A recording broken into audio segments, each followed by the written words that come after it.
이탈리아 밀라노의 밤은 언제나 화려했습니다. 세련된 레스토랑들이 즐비한 도심 속 한 레스토랑 앞에는 긴 줄이 늘어서 있었죠. 그 레스토랑의 주인은 바로 미슐랭 이스타 셰프 마르코 리치. 그의 요리는 우아하고 섬세한 맛으로 소문이 자자했습니다. 어린 시절부터 요리에 뛰어난 재능을 보였던 그는 이탈리아뿐만 아니라 프랑스와 스페인에서 수년간 훈련을 받으며 유럽 전역의 요리 기법을 마스터한 인물입니다. 특히 프랑스 요리의 정수를 이탈리아의 전통적인 식재료와 결합하여 독창적인 스타일을 만들어냈는데 이것이 바로 그를 미슐랭 스타로 이끈 비결이었죠. 그런 마르코에게 최근 새로운 도전 과제가 주어졌습니다. 바로 아시아 요리 연구. 그의 레스토랑이 속한 유명 호텔 체인에서 유럽 미슐랭 레스토랑 최초의 아시아 퓨전 메뉴를 개발해보라는 제안을 한 것이죠. 마르코는 처음엔 망설였습니다. 그는 유럽 요리에 대한 자부심이 강했고 굳이 서양 요리와 다른 아시아 요리를 메뉴에 도입할 필요성을 느끼지 못했습니다. 하지만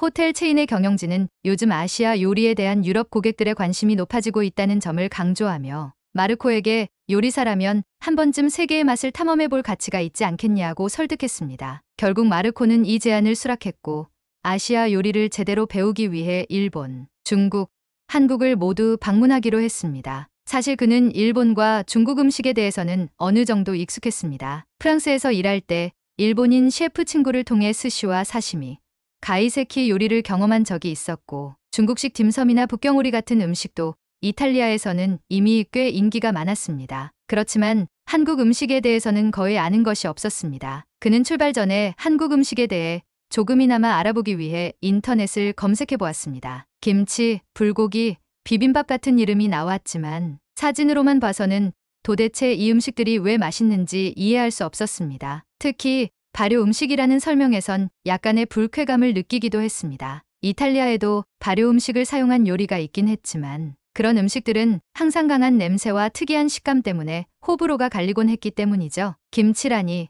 발효된 채소를 그냥 먹는다고? 정말 괜찮을까? 그는 살짝 긴장하면서도 이내 고개를 가로저었습니다. 하지만 한국 미슐랭 셰프들의 요리를 직접 경험할 수 있는 자리가 마련됐다는 소식에 호기심이 생겼습니다. 한 번쯤 가서 확인해 볼 필요는 있겠지. 그는 자신만의 요리 세계를 더욱 확장하기 위해 이번 여행을 큰 기회로 삼기로 마음먹었습니다. 한국으로 향하는 비행기에서 마르코는 다양한 생각에 잠겼습니다. 한국 요리가 과연 자신이 추구하는 정교하고 섬세한 미식의 세계와 어떤 차이가 있을까? 한국 음식은 그저 맵고 간편한 음식들일 거라는 편견이 있었지만 실제로 미슐랭 가이드에 소개될 정도의 고급 요리가 존재한다면 그 이유가 궁금했습니다. 사실 마르코는 자신의 요리가 세계 최고라는 자부심이 있었기에 솔직히 말해 한국 음식이 자신의 입맛을 사로잡을 수 있을지 확신이 서지 않았습니다. 드디어 한국에 도착한 그는 가장 먼저 인천공항의 규모와 효율성에 감탄했습니다. 모든 것이 깔끔하고 빠르게 진행되는 한국의 공항 시스템은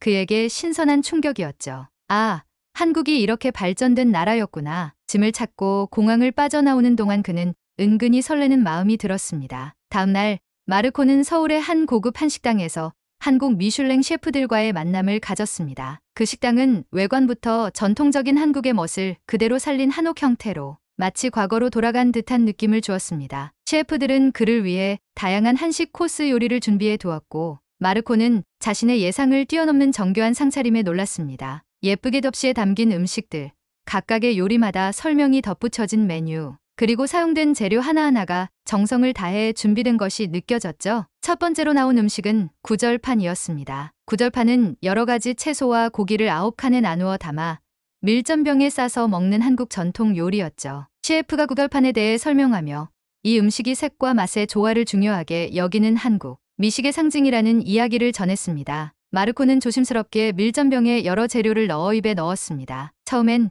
그저 다양한 채소의 식감이 재미있다고 생각했지만 씹을수록 재료들이 어우러져 내는 섬세한 맛에 깜짝 놀랐습니다. 이게 진짜 한국 음식인가? 이어 나온 음식은 곰탕이었습니다. 맑고 투명한 국물이 담긴 그릇을 받자 마르코는 본능적으로 국물을 한 숟갈 떠 입에 넣었죠. 그러자 놀랍도록 깊고 진한 맛이 입안을 감쌌습니다. 육수의 깊이가 단순히 고기를 끓여낸 것과는 다른 복잡하고 풍부한 맛을 느끼게 했죠. 이렇게 진하고 순수한 맛이라니 그는 잠시 말을 잃고 곰탕을 바라보았습니다. 셰프는 곰탕이 수십 시간 동안 정성을 다해 고아낸 전통 음식이라는 설명을 덧붙였고 마르코는 그 열정과 정성에 감동을 받았습니다. 이제 마르코는 조금씩 한국 음식의 진가를 깨닫기 시작했습니다. 한국 음식이 이렇게 섬세할 줄이야.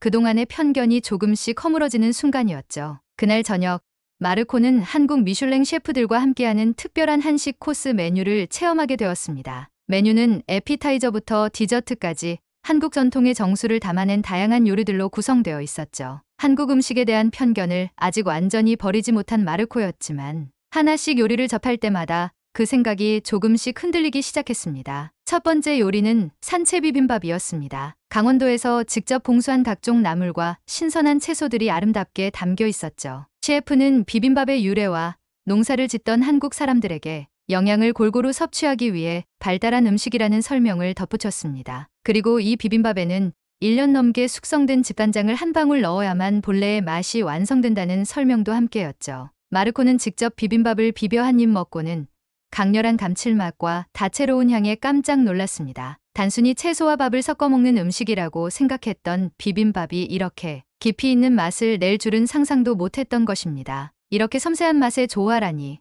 그는 놀란 표정으로 셰프를 바라보았습니다. 다음으로 나온 요리는 홍어 삼합. 홍어와 돼지고기, 묵은지를 함께 먹는 이 독특한 요리에 마르코는 당황했습니다. 그 특유의 냄새에 잠시 머뭇거렸지만 셰프의 권유로 용기를 내어 한 입 먹어보았죠. 처음엔 그 강렬한 냄새 때문에 표정이 굳었지만 씹을수록 묵은지의 시큼한 맛과 돼지고기의 고소함이 어우러지며 오묘한 조화를 이루는 것을 느꼈습니다. 그 순간 마르코는 한국 사람들은 왜 이렇게 대담한 맛의 조합을 좋아하는 걸까 하는 궁금증이 들면서도 동시에 이 새로운 맛의 세계에 빠져들기 시작했습니다. 특히 발효된 묵은지와 홍어가 결합되면서 나오는 독특한 풍미는 그가 유럽에서 경험하지 못한 전혀 새로운 감각이었죠. 그리고 마침내 메인 요리인 한우 갈비찜이 나왔습니다. 갈비찜은 한우 갈비를 오래 끓여 만든 요리로 한국 사람들에게는 특히 명절이나 특별한 날에 먹는 음식으로 알려져 있습니다. 갈비가 입 안에서 살살 녹을 정도로 부드럽게 조리된 데다 달콤하면서도 짭짤한 간장 양념이 갈비의 풍미를 더욱 돋워주었습니다. 마르코는 그 깊고 농후한 맛에 크게 감동하며 한동안 말을 잇지 못했습니다. 그는 이탈리아의 전통 요리에서 최고급 재료와 정성을 다해 만든 라구 소스를 떠올렸습니다. 이렇게 완벽한 균형감이라니 이건 예술이다. 그는 속으로 감탄을 금치 못했습니다. 식사가 끝날 무렵 마르코는 한국 음식이 단순히 매운 음식이나 간편한 음식으로만 여겨졌던 자신의 편견이 얼마나 잘못되었는지 깨달았습니다. 한국 음식은 각 재료가 가진 본연의 맛을 최대한 살리면서도 발효와 숙성을 통해 풍미를 극대화하는 섬세한 요리법을 지니고 있었습니다. 특히 발효 음식 특유의 감칠맛과 복합적인 향은 그가 유럽에서 접한 미식과는 전혀 다른 깊이와 매력을 가지고 있었죠. 한국 음식은 자연의 맛을 그대로 담아내면서도 정성과 기술을 더한 진정한 미식의 세계였어. 그날 밤 호텔로 돌아가는 길에 마르코는 자신도 모르게 중얼거렸습니다. 한국 음식, 이건 정말 예술이야. 내가 이제껏 알고 있던 미식의 정의가 조금씩 변하는 것 같아. 그는 이제 한국 음식을 단순한 호기심으로 대했던 자신이 부끄러워졌습니다. 앞으로 남은 일정 동안 한국의 다양한 음식들을 더 깊이 이해하고 배워보고 싶은 열망이 샘솟았습니다. 한국 음식의 매력에 빠져들기 시작한 마르코는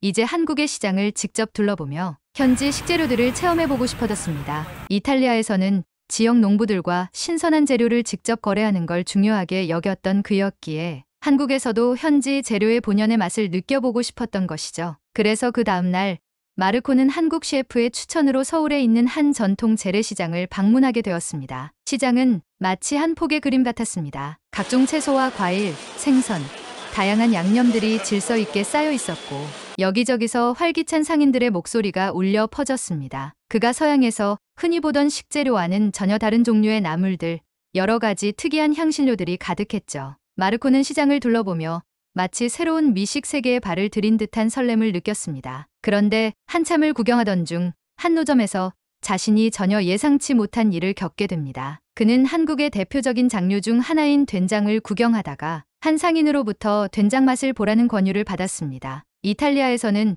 치즈나 발사믹 식초 같은 발효식품을 시식할 때 작은 포크나 나무 스푼이 준비되는 것이 일반적이었기 때문에 마르코는 당연히 그런 식으로 제공될 거라 생각했죠. 그런데 상인은 손가락을 이용해 된장을 떠서 그에게 건네주었습니다. 당황한 마르코는 잠시 망설이다가 그 방법 그대로 맛을 보게 되었습니다. 처음엔 어색했지만 된장을 입에 넣는 순간 강렬한 감칠맛과 함께 깊은 풍미가 입안 가득 퍼졌습니다. 이 독특한 맛을 이해하기 위해 잠시 고개를 갸웃거리던 마르코는 이내 미소를 지으며 그 맛을 음미했죠. 그런데 그 순간 상인이 활짝 웃으며 손짓으로 옆에 있는 장아찌도 먹어보라고 권했습니다. 손가락을 이용해 음식 맛을 보는 것이 한국의 시장에서는 흔한 풍경이라는 것을 알게 된 마르코는 이건 문화의 차이일 뿐이구나라는 생각이 들며 마음이 한결 편안해졌습니다. 다음으로 상인은 마르코에게 묵은 김치를 건넸습니다. 그는 김치에 대해 이미 들어본 적이 있었지만 이렇게 오래된 묵은 김치를 먹어볼 기회는 처음이었죠. 한 입 먹고는 묵은지 특유의 강렬하고 복합적인 발효 맛에 또다시 놀랐습니다.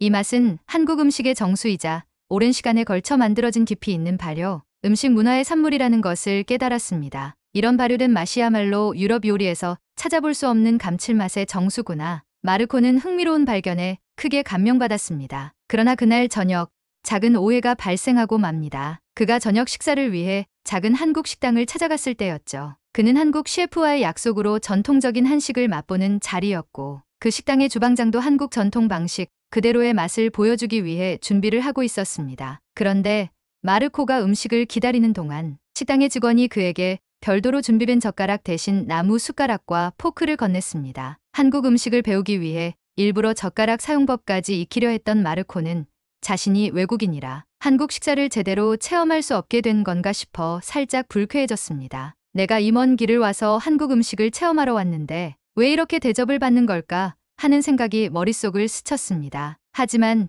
그의 불쾌함은 곧 오해임이 드러났습니다. 주방장이 직접 나와 한국 전통 음식을 처음 접하는 분들이 종종 젓가락 사용을 어려워하시기에 저희가 숟가락과 포크를 준비해두곤 합니다. 원하신다면 젓가락을 드리겠습니다 라고 친절하게 설명했기 때문입니다. 마르코는 그제야 자신의 오해를 깨닫고 미소를 지으며 젓가락을 받았습니다. 그리고는 고개를 숙여 감사합니다 라고 한국말로 인사했습니다. 셰프와 직원들은 그의 예의 바른 모습에 놀라며 다시 한번 그에게 반갑게 인사를 건넸죠. 그날 저녁 식사는 마르코에게 특별한 경험이었습니다. 한국 사람들은 작은 것 하나까지도 배려하려는 마음이 가득했고 그 배려가 때로는 오해로 이어질 수 있다는 것을 깨달은 순간이기도 했습니다. 마르코는 한국 사람들은 정말 친절하군요. 이 나라의 음식 문화뿐만 아니라 사람들 자체도 큰 매력이 있어요. 라고 속으로 되뇌었습니다. 이 경험을 통해 그는 단순히 한국 음식을 배우고 맛보는 것이 아닌 한국 문화와 사람들, 그리고